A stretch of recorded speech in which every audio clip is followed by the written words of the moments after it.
Genesis. Chapter 39. Now Joseph was brought down to Egypt, and Potiphar, an official of Pharaoh, the captain of the guard, an Egyptian, bought him from the Ishmaelites who had brought him down there. And Jehovah was with Joseph, and he became a prosperous man, and he was in the house of his Egyptian master. And his master saw that Jehovah was with him and that Jehovah caused all that he did to prosper in his hand. And Joseph found favor in his sight, and he ministered to him, and he made him overseer of his house and put all that he had in his charge. And from the time he made him overseer in his house and put him over all that he had, Jehovah blessed the Egyptian's house on account of Joseph, and the blessing of Jehovah was upon all that he had, in the house and in the field. And he left all that he had in Joseph's charge, and with him there, he was not concerned about anything except the food that he ate. And Joseph was handsome in form and handsome in appearance. Now after these things his master's wife cast her eyes upon Joseph and said, "Lie with me." But he refused and said to his master's wife, "Behold, with me here, my master is not concerned about anything in the house, and he has put everything he has in my charge. There is no one greater in this house than I, and he has withheld nothing from me except you, because you are his wife. How then can I do this great evil, and sin against God?" And although she spoke to Joseph day after day, he would not listen to her to lie beside her or be with her. And one such day he went into the house to do his work, and none of the men of the house were there in the house. And she grabbed him by his garment, saying, "Lie with me." But he left his garment in her hand, and fled and went outside. And when she saw that he had left his garment in her hand and had fled outside, she called to the men of her house and spoke to them, saying, "See, he has brought in a Hebrew man to us to mock us. He came in to me to lie with me, and I called out with a loud voice. And when he heard that I lifted up my voice and called out, he left his garment beside me, and fled and went outside." And she placed his garment beside her until his master came home. And she spoke to him with these words, saying, "The Hebrew servant, whom you have brought to us, came in to me to mock me. And when I lifted up my voice and called out, he left his garment beside me and fled outside." And when his master heard the words of his wife that she had spoken to him, saying, "This is the way your servant treated me," his anger burned. And Joseph's master took him and put him into the prison, the place where the king's prisoners were confined.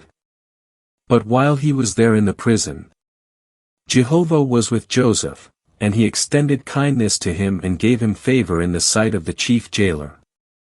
And the chief jailer put in Joseph's charge all the prisoners who were in the prison, and whatever was done there, he was the one to do it.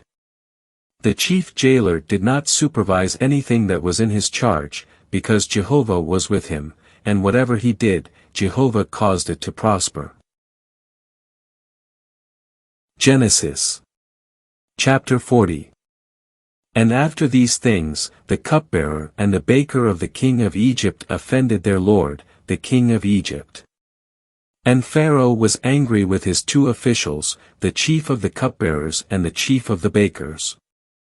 And he put them in custody at the house of the captain of the guard, in the prison, the place where Joseph was confined.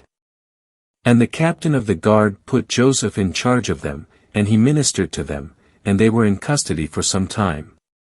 And the cupbearer and the baker of the king of Egypt, who were confined in the prison, both of them had a dream, each man with his own dream in one night, and each dream with its own interpretation. And Joseph came to them in the morning and looked at them, and they were troubled.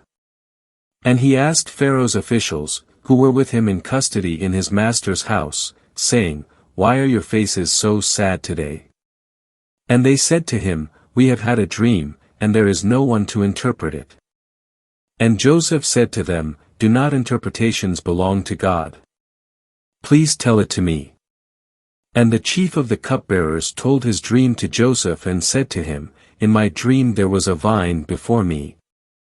And on the vine were 3 branches. And as soon as it budded, its blossoms came out, and its clusters ripened into grapes. And Pharaoh's cup was in my hand, and I took the grapes and squeezed them into Pharaoh's cup, and I put the cup in Pharaoh's hand.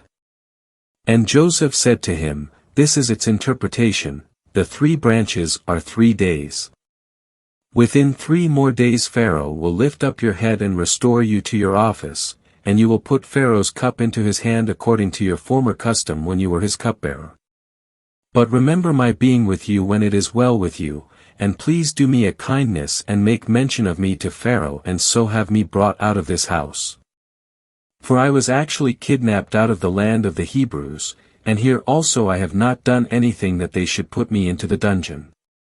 Now when the chief of the bakers saw that the interpretation was good, he said to Joseph, I also saw this in my dream, there were 3 baskets of white bread on my head. And in the uppermost basket there were all sorts of baked food for Pharaoh, but the birds were eating them out of the basket on my head. And Joseph answered and said, This is its interpretation, the 3 baskets are 3 days. Within 3 more days Pharaoh will lift up your head from you and will hang you on a tree, and the birds will eat your flesh from you. And on the 3rd day, which was Pharaoh's birthday, he made a feast for all his servants, and he lifted up the head of the chief of the cupbearers and the head of the chief of the bakers among his servants. And he restored the chief of the cupbearers to his cupbearing, and he put the cup into Pharaoh's hand. But the chief of the bakers he hanged, just as Joseph had interpreted to them. Yet the chief of the cupbearers did not remember Joseph, but forgot him.